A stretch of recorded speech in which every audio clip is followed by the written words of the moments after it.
What's up, you guys? This is my gym where I train people and I work out sometimes too, so I can look slightly above average and my clients can look way above average. Today I'm gonna walk you through it, some of the equipment that I like, some stuff that I just find interesting, and maybe make some recommendations to you guys if you're starting your own gym, or maybe you have a home gym, some stuff that you should add that's fairly cost effective or worth the money to spend on it to add it to your home gym that I said 3 times already. Fuck my life. First thing you need in any gym is a door. We have a door. The next thing, a good addition, is a fridge, usually full of energy drinks. You can see we're a little depleted because I have a caffeine addiction. The next thing, we have a sled. A sled is a really good idea, especially if you have somewhere to push it and pull it, whether it's on turf or it's outside on the road. A sled is a really good tool to use. We have this, just in case, there's a bunch of pussies in this place. No, I'm kidding. This we use for hip thrusts. I don't know why it's actually on the weight sled, but yeah, having one of these, just buying a cheap one off Amazon is usually a good idea. They work really well for hip thrusts. Do not use these for squats. It probably isn't gonna help your squat look any better. You'll get used to the bar on your back. Don't be a wimp. Okay, after that, a couple wedges, different wedges that can help with different exercises, whether it's doing calf raises or simply elevating your heels in a squat, making it more comfortable, allowing you to stay more upright, maybe hitting a little more quads. Wedges, really handy. I've got rubber weight plates. I'm a big fan of steel weight plates that you'll see over here. I like the sound they make when you load them on the bar. I like the feeling they have when you're using them. So I tend to go to weight plates. They're also usually much cheaper, which is awesome. So every gym needs a squat rack. In here we have 2 squat racks. That squat rack there we primarily use for bench pressing, pull-ups, that kind of stuff. You can see there's a multi-grip bar up top. We actually use that for pull-ups quite a bit. Some wooden rings off to the side that we use for some inverted rows and that kind of stuff. And then this squat rack here, this is the one we primarily use for things like squatting. You can see there's a transformer bar in here. Pretty cool looking bar. It's made by a company called Kabuki Strength, which is owned by Chris Duffin. This bar is really fancy. It allows you to do high bar squats. It allows you to do front squats without having to throw your hand in the back. Just with some simple changes on the side here, you can move the sleeve up and down. Now, this bar is very cool. It's very fancy. Most people who are making a gym do not need to purchase this bar. If you have shoulder injuries, grab this bar. It's worth the money. But if you don't and you just want to squat, just get a regular barbell. This is cool, but you don't need it. This is not actually one of my favorite things in the world. It doesn't feel that great in my opinion, and there's not very much variance, but it gets the job done. So when you're doing a dip, the downside is I'm not a huge fan of having a post right in my face while I'm doing the dip. But if you're short on space and you don't want to buy a completely separate dip station, this works really well. Okay, the next thing we've got, Zach's just following me around this place and he doesn't know where I'm going next. This is kind of like a mystery for him. Okay, so here, a few foam rollers on a weight tree, just because this weight tree is primarily used for bumper plates and I don't really use that many bumper plates. Despite all the weight you see on this bar, because there's probably some like really strong, like super handsome guy lifting all that weight. Like it's unbelievable. He's probably insecure. And trap bar, again made by Kabuki Strength. It's an open trap bar, so you can do reverse lunges, stuff like that, and jack it up so you can load plates on it really easily. This is one of those purchases that not everybody needs it. It's kind of a luxury item. You can see, got barbells here. This is not a barbell. This is just a wooden dowel. Hard to believe, I know. That I've had for since the beginning of time. It was handed down to me from Moses himself. And I use it to help people with technique, sometimes even myself with technique or mobility stuff. You can just pick these up from Rona, and it saves you money from buying the fancy ones online that are literally the same thing. Barbells. So cheap bar, just came with a weight set. This thing gets beat up. It's not rated very highly, so we don't use it for super heavy squats or anything because it'll bend. This, I don't know what that is. It's like it's not my gym, eh? I actually have no idea, in all honesty, what this is. So if someone knows what this is used for, these are soft and cushiony and it's steel.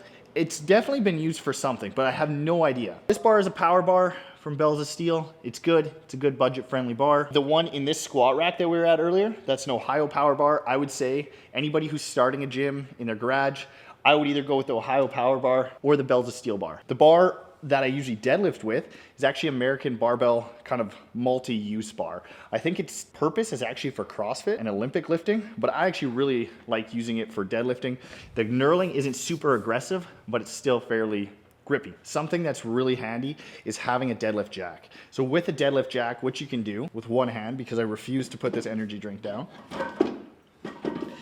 is you can jack up the bar and change the plates fairly easily. I work with a decent amount of people in a day, so having that is really handy because I can slide plates on and off without having to kind of awkwardly lift that bar up. Okay, whiteboard on the wall.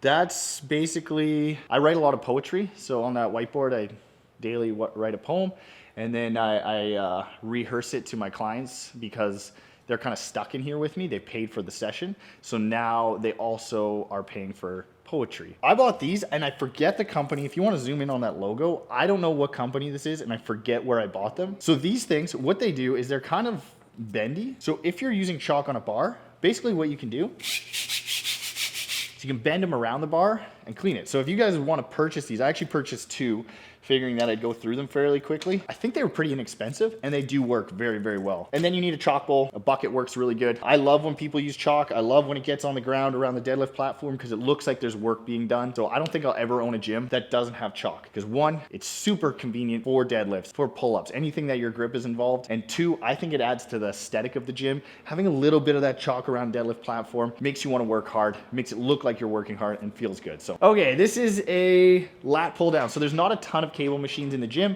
The space is limited, so a lot of times when I'm looking for pieces of equipment to put in here, they usually have to have either one really significant use or multiple uses that we can use the machine for. So this machine here, you can also do seated rows, so you can attach a cable down here and do seated rows. This one isn't super tall. Potentially if you have a really tall person, they're not gonna get a full stretch. I don't really have anybody who can't get a full stretch, but if they're like 6'5" or above, you might run into that issue. Weight stack goes up to 300. You can add bands to it. So if you need more resistance, there's bands, and it's held up pretty well. And then you can see the attachments. Just mount it to the wall, put a 2x4 against the wall, painted it black so it looks half decent, put some hooks on it, and threw these attachments on there. They're fairly cost effective, and I do recommend those if you have a machine to use. Functional training machine. Use this for things like bicep curls, tricep press downs, flies, throw a bench in there, do some cable presses, that kind of stuff. You can see there's a few attachments here, some handles. These work really good. I really like this machine. If this gym was to be used more, or it was a super high use gym, I would go with a more heavy duty machine. Anything that you find plastic on is usually not a great idea for high use because that plastic is gonna break. Most people don't give a shit. They're gonna hit it, they're gonna break it. Gym equipment gets abused. I'm lucky enough that whoever's in here, I'm kind of in control of the space so I can instruct them, help them out, make sure they're not breaking shit. Now ropes, I think are really handy, especially if you hate like typical cardio. Biking for long periods of time, running for long periods of time. Something like ropes, they're not gonna really enhance any certain skill you're trying to develop other than being better at ropes. And they're not gonna really build muscle, but they're a nice form of cardio that just changes things up for you. And it's, for me, is a little more stimulating than just hearing my feet pound a treadmill until my knees kill me and my shins are hurting. There's a couple pieces in here that kind of have a cool story. This curl thing, curl station, is obnoxiously big. It's too big, it takes up too much space. But I keep it simply because it was from the gym that I originally started going to. So the gym I started going to kind of as a troubled youth kept me out of trouble, and they were looking to get rid of this piece of equipment, and I said I'll take it because it allowed me to have something from that gym in my own gym. So it stays here. It's probably gonna stay here forever in some capacity, whether it gets put in storage or whatever. If you ever buy collars, I'm gonna say too, spend the extra money and don't get spring collars. Get lockjaw collars. These things suck. They usually come for free with bars and stuff like that. They suck. Just upgrade them. This station over here, this is kind of, it's not really mine.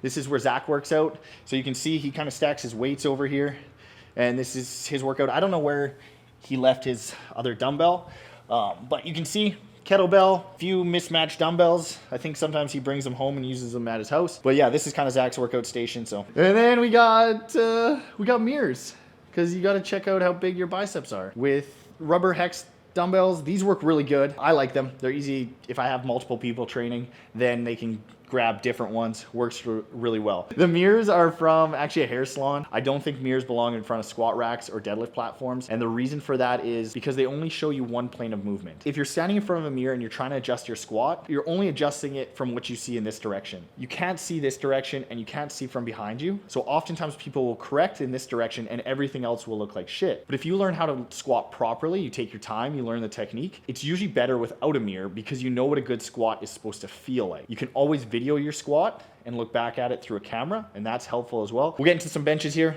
We got an adjustable bench. I think this one's from Rep Fitness. Super sturdy. It's worked really, really well. You can make it flat, like your girlfriend. And then this one is just a Rogue flat bench. This is the first bench I actually ever bought. And I will say, it costs a lot of money, but this thing has held up unbelievably well. It's the OG.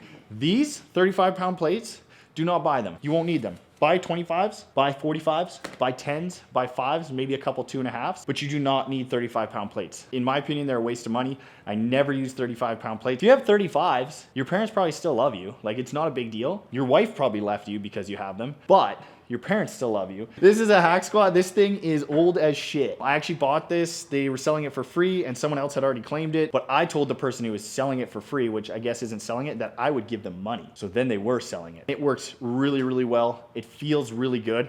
I like the old hack squats. I think they work good. Takes up a decent amount of space, but I think for the convenience of it, it's worth it. You can see a bunch of cushions under there. That's for when I get on my knees and I do different things. Fitness things. A leg extension and hamstring curls. I like this piece of equipment too. It's plate loaded, so I just use plates. I got them anyways. Works really well. Takes up a decent amount of space, but one, you can do leg extensions, and two, you can lie flat and do leg curls. You can also raise this chest plate up, and you can lay flat and do seal rows on this. It's built really well. They have band pegs on them, so you can adjust that, how that resistance works, maybe add more resistance. The durability of the padding is really nice. I wish all my equipment actually had this padding. This thing here, I like to call this a treadmill. I don't know what you guys call it, but I like to call it a treadmill. There's no motor in these treadmills. It's a curved treadmill made by Assault Fitness. I really like it because I've never, ever had to do maintenance on it. Okay, come with me. We'll go upstairs. Don't look at my butt. Upstairs here, we have two Black Stallions. These are Rogue air bikes, Aerodyne bikes. Similar to the popular brand again, was always Assault. These ones are kind of nice because they're belt driven, so they're a lot quieter, but the resistance I do think is a little bit heavier than the Assault bikes. The first piece of cardio equipment I would invest in is these bikes. They're not very expensive for how durable they are and how good they work. They're miserable to be on. They feel like a tank, which is a great combination if you're trying to improve your cardio or you're just trying to kind of have a killer workout. Actually, they work so well. I bought one originally and then I went back for seconds and I bought a second one. So I went back for seconds and I was gonna say, your mom would know all about that, but I'm not gonna say that because I'm respectful and your mom's probably a super nice lady. So this is a spin bike. It's kind of like the knockoff version of a Peloton. I actually had a client who bought this during the pandemic. I'm not talking about the HIV one. She bought this bike during that time and then kind of used it. Once that ended, didn't need it anymore. So we actually did a little trade for some training services. It's held up really well. I just use it as a spin bike. I know you can hook it up to a screen. It's got wires and all that, but I just use it as a spin bike for like warm up or to get in some cardio at the end. Last two spots in the big old gym. This has nothing to do with the gym, but this is the podcast room. That's an absolute disaster right now. Camera sits kind of where you guys are looking and talk to each other about dumb shit, make jokes, get upset with each other, and then head home. Now this is a lab. And as they say in cribs, when they go to the bedroom, this is where the magic truly happens. Unfortunately, the only two people in there are me and Zach, the guy behind the camera. So you can imagine the kind of magic that we're making in there. Welcome to our crib. So yeah, this is where Zach works. Zach, show them where you work.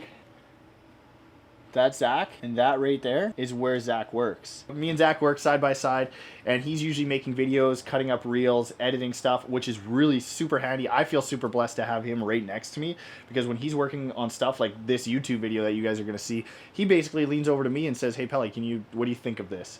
And then I can give my take, which I don't know a whole lot of people who have that luxury. So I'm very blessed for that. And then we got a TV that we never use, but it's there in case we want to watch The Office or something. I don't know what people use the TV for. Oh, there's a whiteboard where you can clearly see this is Zach's nice side where he's written down some really smart things and looks like a genius.